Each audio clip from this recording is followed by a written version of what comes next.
ఒక sitting judge ఇంట్లో నోట్ల కట్టలు దొరికితే మీరు ఆయనను బదిలీ మాత్రమే చేశారు, మరి వీళ్లను ఎందుకు చేయలేదు అంటూ పశ్చిమ బెంగాల్ ముఖ్యమంత్రి మమతా బెనర్జీ సుప్రీంకోర్టును ఉద్దేశించి వేసిన ప్రశ్నలు అణిచిపెట్టుకోలేనంత ఆగ్రహం, అక్కసు కనిపిస్తున్నాయి.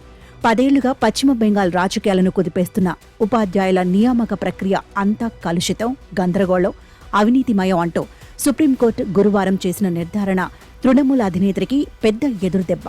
సర్వోన్నత న్యాయస్థానం మీద గౌరవం ఉన్నదని అంటూనే తీర్పు అనంతరం ఆమె తాను చేయదలుచుకున్న రాజకీయ వ్యాఖ్యలన్నీ చేశారు.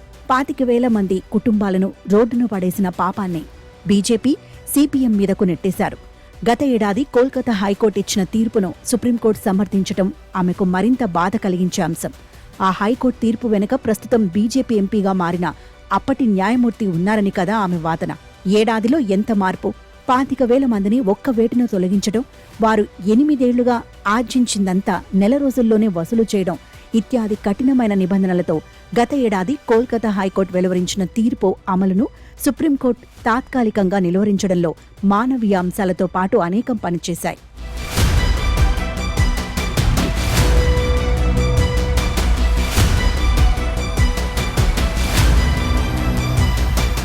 2016 నాటి ఈ రాష్ట్ర స్థాయి పరీక్షలో అక్రమార్కులు ఎందరూ, నీతిమంతులు ఎవరన్నది పట్టించుకోకుండా, బియ్యాన్ని రాళ్లని వేరు చేయకుండా మొత్తం నియామక ప్రక్రియని తప్పుపట్టి అందరూ దొంగలేనని నిర్ధారించడం అమానుషం కాదా అని ప్రశ్నిస్తూ మమతా ప్రభుత్వం సుప్రీంకోర్టును ఆశ్రయించింది.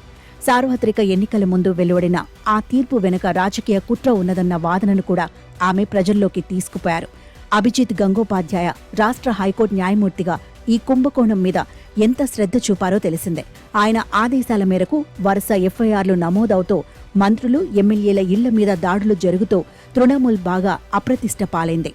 ఏకంగా 14 కేసులను ఆయన సీబీఐకి అప్పగించి ఎప్పటికప్పుడు మీడియాకు ఇంటర్వ్యూలు ఇస్తూ మమతా బెనర్జీ, ఆమె మేనల్లుడు అభిషేక్ బెనర్జీ లక్ష్యాలుగా విమర్శలు గుప్పించేవారు.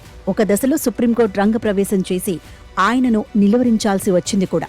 2 ఏళ్ల పాటు ఇలా అవినీతి వ్యతిరేక పోరాటం చేసిన ఈ సిట్టింగ్ జడ్జి సార్వత్రిక ఎన్నికలకు ముందు బీజేపీలో చేరి లోక్సభకు పోటీ చేయడంతో తృణమూలుకు ఆయుధం అందివచ్చింది. బీజేపీ మనిషి అంటూ ఎంతో కాలంగా తాము చెబుతున్నది నిజమైందని, ఈ కుంభకోణంలో ఆయన ఇచ్చిన ఆదేశాలన్నీ రద్దు చేయాలని తృణమూల్ అప్పట్లో డిమాండ్ చేసింది. అంతిమంగా రాష్ట్ర హైకోర్టు ఇచ్చిన తీర్పు వెనుక బీజేపీ ఉన్నదని దాని వాదన.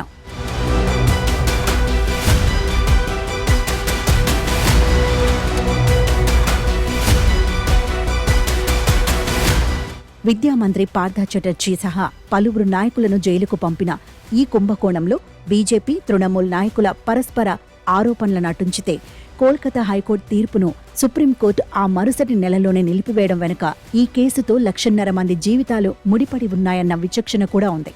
సీబీఐ నివేదిక, స్కూల్ సర్వీస్ కమిషన్ చేసిన నిర్ధారణలో వివిధ దర్యాప్తులు, విచారణలు తేల్చిన లెక్కలను బట్టి మొత్తం నియామకాల్లో ఓ 4,500 పోస్టులు మాత్రమే అక్రమంగా భర్తీ అయ్యాయని రాష్ట్ర ప్రభుత్వ వాదన. ఇప్పుడు అక్రమం, సక్రమం నిష్పత్తిని నిగ్గు తేల్చకుండా హైకోర్టు మాదిరిగానే యావత్ ప్రక్రియను ఒకే ఘాటన కడుతూ సర్వోన్నత న్యాయస్థానం తీర్పు చెప్పడం ఈ ఉద్యోగులకు అసనిపాతం. ఈ తీర్పు ప్రభుత్వ నియామక వ్యవస్థల్లో జవాబుదారీతనాన్ని పెంచవచ్చు. కానీ భార్యాబిడ్డలు, అమ్మా నాన్నలను చూసుకుంటూ, అప్పుని, అనారోగ్యాన్ని మోసుకుంటూ 10 ఏళ్లుగా ఉద్యోగంలో ఉంటూ 3 పదులు దాటిపోయిన వారిని ఇలా రోడ్డున పడేస్తే మిగతా జీవితాన్ని ఎలా నెట్టుకొస్తారని న్యాయస్థానం ఆలోచించి ఉంటే బావుండేది. కొందరు చేసిన పాపానికి అందరూ ఇంతటి శిక్ష అనుభవించాల్సిందేనా? 100 మంది దోషులు తప్పించుకున్నా సరే ఒక్క అమాయకుడు కూడా బలి కాకూడదన్న సహజ న్యాయ సూత్రం ఇక్కడ అమలవుతున్నదా అన్నవి ప్రశ్నలు.